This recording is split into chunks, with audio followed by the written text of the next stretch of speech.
Why is it every single time we come to review one of these things, the damn thing gets cancelled?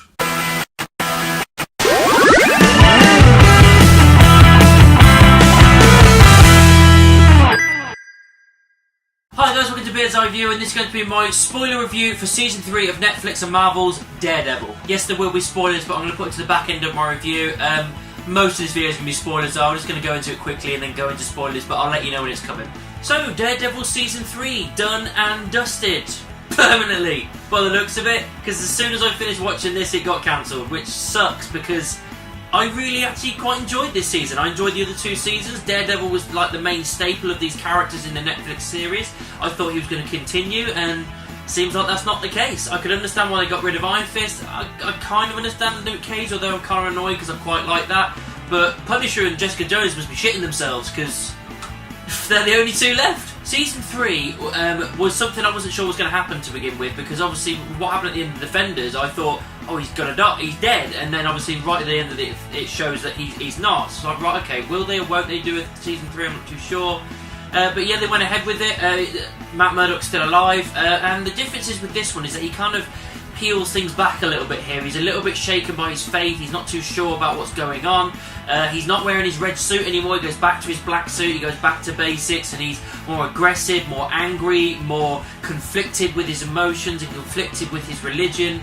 And that plays massive parts into his character and into the series, because he questions like his morals and everything. It's a very Batman thing. It's like he's questioning what he holds near and dear, really. One great thing is that Wilson Fisk, Vincent D'Onofrio, is back as Wilson Fisk, and he's epic as always. But we do have a new character. I can't remember the actor's name, but we have Ben Poindexter, which to everybody that reads the comics and knows these characters, it's Bullseye. And he has a different way of things going forward as I thought that he would. I thought they'd get through what they were doing quite quickly and get to the point where he becomes Bullseye. But they kind of focus on his character a lot more and the things going on in his head, and the way they put things forward with him in this series is... I enjoyed it. I did enjoy it. It was different to what I was expecting, so that's why I like it, because I didn't expect it. Fogel and Karen are both back as well. I always like Fogel. He's quite interesting to watch as a character, although out of the two of them, Karen definitely got a lot more development in this series. There's even an episode that's pretty much dedicated to her completely. Proper backstory, and it's good. It felt like just a well-deserved break, I suppose, from the series. It was getting to the point where the series was going to have an episode or a couple of episodes where it's kind of like, let's get on with stuff. So instead of doing that, they put this episode in instead and had this episode about her. And yeah, I really liked it. It was a good episode. I thought to myself when it started, it was like, oh, is this going to be all focusing on her? What the hell? And then as I got into it, I was like, no, I'm really liking this. The detail and they're putting into it, I can't fault it. One thing I will say, if you're unsure about watching this season, just go and find out about the hallway fight scene. I know we've had a couple in the past, but this is another one they decided to do. I think it was episode 3 or 4, I can't remember which one, but it is epic. I'm not going to go into too much detail. I may talk about it in the spoilers, but what I will say is that it is one continuous shot, and it's about 11 minutes long. And it is all kinds of awesome. Right, we're going to spoiler territory now, so I'm going to dive in a little bit more into the story and the characters and what happened and all that, so make sure you check the series out first. Spoilers, you've been warned. One thing I really quite liked was the fact that we have, while he's getting himself back in shape and back to form and healing himself, he's being looked after at the church by a nun. And she gets a nice character development, and as things go on, you actually find out that it's his mum. Which I really quite like. Again, they delve back into his backstory a little bit more with his dad and his mum and how everything happened.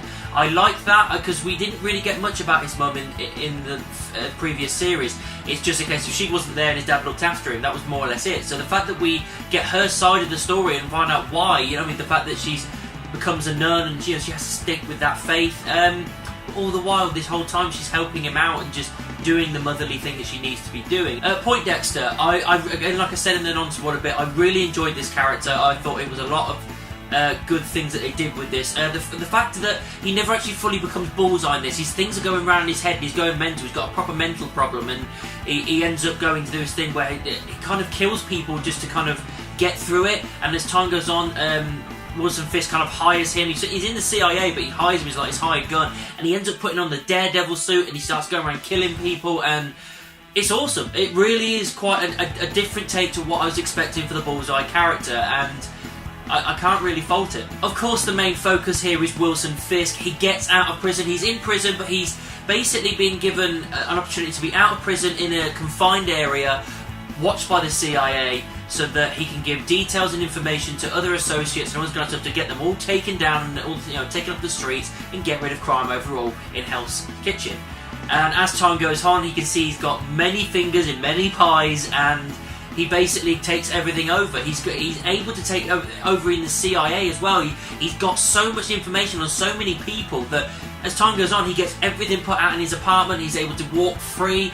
The absolute genius of this guy. Even at a point where they feel like they've got him cornered, they go to court, they've got one of the CIA guys who doesn't want to be doing what he's doing. He's going to fight against him, and they get him into. They get Matt Murdock and Fogel get him into Foggy. Get him into court to hear a witness, and then you can hear Daredevil can hear the court, and they're all basically just saying, "Oh no, we can't do this because of Wilson Fisk. Wilson Fisk has got things on my family. Blah, blah, blah. We're going to basically, fix it." And it's just amazing to see as they slowly develop through the series of how deep Wilson Fisk has got into everybody in this area, and it really is a very thriller-based type thing. Yeah, the whole episode with Karen Page, I really, really enjoyed. It was all an origin story for her, kind of backstory to find out why she's so conflicted and why she's got so many problems, and why she actually ended up shooting Wesley in season 1. This actually played into it with her and Wilson Fisk at one point when he finds out, because she tells him in anger. Then he wants her dead, of course. But the backstory is really good. It's the fact that she was a druggie. She was with this prick drug dealer. And then they got into an argument with her family and all this kind of stuff. And then his brother and the boyfriend beating the shit out of each other. She drives away with the brother. And then she's not looking where she's going. She crashes and her brother dies. He kills her brother in a car crash. And it's just the whole thing as it escalates and builds and builds and builds. All the while with them trying to keep hold of this little cafe after their mums died. It was a really, really good episode. I didn't expect it to be, because the main focus is Daredevil, and I love that character, and that's the main reason you're there, of course. But that episode actually really helped me like the character of Karen Page a lot more. The priest dies as well. I didn't expect that to happen. I'll be honest, I thought the way they were building up with Karen Page and giving her more time, that she was going to die at the end of this season. But no, the priest ends up dying, the guy that's kind of guided Matt Murdock through things and obviously kept the secret of his mum. He gets killed by Poindexter in the Daredevil suit. One of the main things that Wilson Fisk wants to do, of course, is to get Vanessa back, which he does end up doing, and they end up getting married, and this is kind of part of the final thing. Poindexter's kind of going to kill Wilson Fisk because he finds out he's fucked him over as well. He kills the other CIA guy, I can't remember the guy's name, ends up killing him, and I didn't expect that to... Well, I kind of did, but not in the way that it happened, the fact that he just took him out, basically. And then he actually used his phone to kind of confess everything that had happened, and that was a way of getting Fisk basically pinned down. The final fight I really liked. It was obviously after they got married, and they're in the middle of their first dance, and then Poindexter appears in the Daredevil suit, and then Daredevil appears in his old suit with all the kind of rope wrapped around his arms, and that was pretty cool. Massive three-way fight. Vanessa, God, she was annoying me, because the whole time Fisk was like, go, get out, and she's just ambling around and walking really slowly. It's just these guys are going to kill. Look, Poindexter will kill you. It's you need to get going. And she just took her fucking time, and it was really annoying. Just a three-way back and forth until finally Fisk gets the upper hand on Poindexter and throws him against his brick wall and breaks his back, and that's him out. Although at some point I did think he was going to pop back up. Didn't happen. But finally Daredevil gets the upper hand and beats the living shit into him. And basically just says, if anything, I'm putting you back in prison, because he was going to kill him. His idea was, I can't do anything else. I snapped. I'm going to kill this guy. There is no other option. He's got to die, because he's got so many people under his thumb that there's no other option. And then he basically says, we've got the proof and all this kind of stuff. And if anything happens, we're putting you back in prison. And if you at any point go back on your word, Vanessa will get it. He's basically using Vanessa as a threat, basically, and it works. And they get Fisk put back in prison. Everything kind of happens with a kind of a nice happy ending, and it gets to the point where it's everything all goes away and everybody's all sorted, and Karen and Foggy and Matt Murdock are just basically end us all really happy, and they decide to put their business back together, but put Paige's name on it as well, which is really, really quite nice.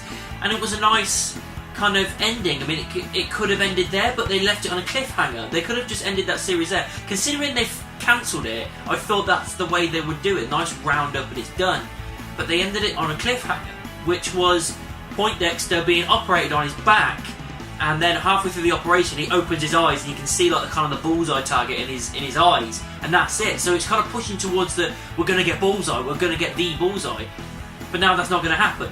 The whole thing with this cancellation, I was gutted when Daredevil was cancelled, because it's the one that and the Punisher's the ones I really look forward to seeing.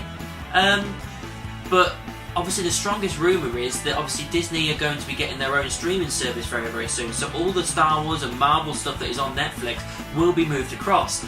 So naturally it makes sense to get hold of all of the Netflix Marvel TV series and move them across. So it wouldn't surprise me if they cancel Jessica Jones and Punisher very soon, because within a year or two we're going to be getting them on the Disney streaming service. Or they could move Daredevil into the MCU properly, which I would be totally fine with. Guys, overall, Season 3 of Daredevil was as good as the second one and as good as the first one. I really enjoyed it. There was barely a time that it lagged. A couple of times I got a little bit bored, but overall, I was enjoying the series. I was invested in the characters, I invested in the storyline. The payoff was quite decent. They set up for something else, which I hope they do utilise and they do go for at some point. And yeah, it wasn't perfect, but it was a good, solid season, and after watching Iron Fist, this was a massive, massive improvement. So I think it's probably fair. I'm probably going to give it 4 stars. So that's what I thought of Season 3 of Daredevil. What did you think about it? Let me know down in the comments or send me an email. You can also find the various social media, Facebook, Twitter, Instagram and Tumblr. Just type in Beard's Eye View anywhere and I'm sure you'll find me. Don't forget to like, subscribe and share my videos. And I'll see you soon.